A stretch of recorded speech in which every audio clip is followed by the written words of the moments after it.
How many of us want to more effortlessly connect with people around us?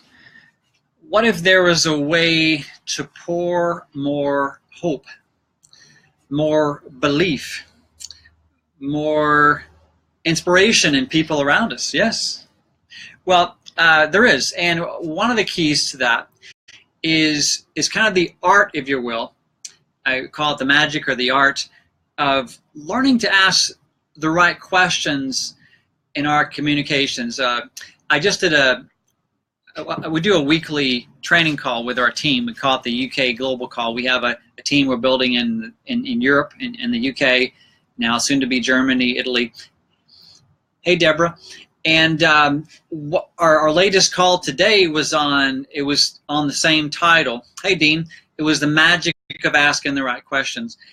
And the call was so powerful. I did this kind of call probably once every 6 months, pretty much all of our career and our business now for over a decade now.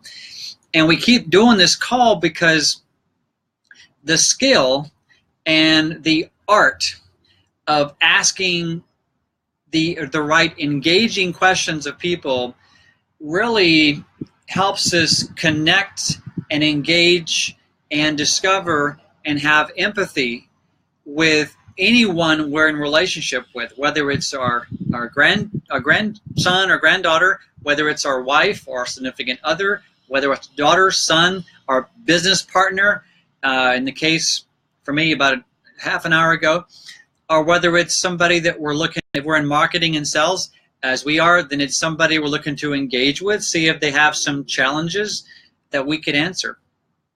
And one of the more effortless ways, hey Jardo, to connect with any individual is asked engaging questions. So let me just share with you, before I share with you kind of our 4 or 5 favorite, all-time favorite questions for this process to happen, let me also share with you some centering questions. On this call we did a few minutes ago with our team, we talked about what are some internal questions first that we can ask ourselves and make a habit of asking ourselves to really, truly, deeply connect with anybody we're communicating with. These are kind of common sense, but remember, common sense isn't always common, is it? All right. There's 5 questions. I'll just go through them and then I'll do some role playing here. But number 1, what is this person feeling or experiencing? What is this person truly feeling or experiencing right now? And the only way we can determine that is tied to the next question. And what's the next question? What would it be like to be in this person's shoes? You know, we always say, if you want to get to know somebody, walk a mile in their shoes.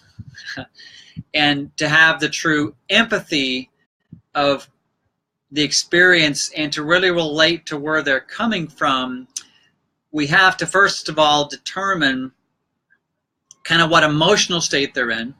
Especially when in our business, we, as I mentioned on a couple of videos ago, about 84% of our whole people we communicate with are women.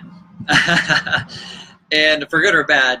And women are more emotional beings, and a lot of men are too. I know I am. But the point is that we need to get in touch with where people are coming from, what they're feeling, what they're going through, any major challenges in life, so we can fully relate to them. So centering questions, what's this person truly feeling or experiencing right now? What would it be like to be in their shoes? The other question to ask, what truly deeply matters to them? You know, I was sharing with the group on this call earlier today that I was on a what I call a discovery call this morning with a young man from London, and his name was Isa. Really cool guy. We share a lot of core values. He's all about personal development and growth and wants to make a difference, and he loves nutrition, he loves fitness, and he loves freedom, all the core values that I love. But I had to really keep catching myself because I kept wanting to stop and say, oh man, Isa, I can really relate to that. Here's why, and here's my journey, and here's what I believe. Instead, I had to really bite my tongue a number of times on the call. Like, stop and say, really, tell me more about that. What do you truly mean by that? Because so much of the time, I almost wanted to steer him in a certain direction that I wanted to go, versus first and foremost discovering the direction that he deeply desired to go versus where I want him to go. In other words, so much of the time in our communication, we're more attached to our agenda and how we want matters to unfold versus what truly best serves that person, or even not just that, but even what they're truly ready for. One of the other big lessons that I learned from one of my mentors was, especially leaders aren't ready to receive basically any answer until they've asked the question.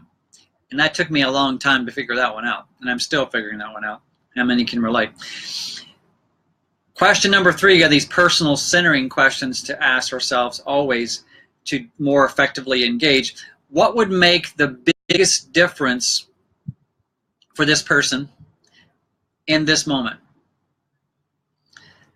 Let's say that I keep using, well, let's just use my my honey for an example. She had a really tough day, and she say, well, to use an example, a few weeks ago, she had a little thing on her nose, and it was ended up being a pretty major issue. And it was a borderline, pardon my terminology, but borderline spreading cancerous, but they had to remove, and they dug a pretty good little portion out of her nose. And for all of us, it'd be a major problem to have a hole in your nose, much less a woman. And instead of saying, well, honey, it's going to get better, and it's just minor, and the next procedure will fix it. Us men want to fix it. We want to hunt it down, knock it over the head, drag it in, and that's how we're wired. Where women want to talk about it and want to empathize about it and want to get to the feeling and the emotion about it first and foremost, and only then are they ready to look at a solution, which they need to suggest versus us saying it. Anyway, instead, I would pause and say, really, honey, how does that make you feel? Instead of us men would bite our tongue and say, well, this will help you, and this will help you, and this will help you. Instead, what best serves my honey in this case in the moment is not all my macho reasons why this is just a minor thing and it'll pass and you'll be fine. None of that would serve her in the moment. Does that make sense? And like if I'm having a mentoring call, I have many mentoring calls with people on my team and business partners and customers as well. And if it's a business partner and their life is in shambles and their life is upside down and they just had a fight or whatever, or their son just was checked into the emergency room and he's in college 3 states away, would it best serve her at that time if I suggest we cover a business topic and a little accountability conversation? No. How's your son? Really, what's he going through? Is he going to be okay? Can you tell me more about that? Really, well, what do you mean by that? So be present and be available for people, especially the people that are closest to us in our life and our business. Hey, Chip. And the other kind of grounding question to ask when we're looking to have a conversation with people in our life and business. Also, one of my favorite grounding questions of all, these internal questions to ask is, here it is, what's worthy of celebration in this person's life? So one of the big things I love to do on social media, I'm always connecting with different people on LinkedIn, Facebook, etc., is to find ways that I could compliment them. Man, I love your picture on your boat. Is that your boat? What was your outing you're on? Oh man, I love your energy here. Some of those recent 2 or 3 posts were so uplifting. I shared one of them. I just love what you're doing.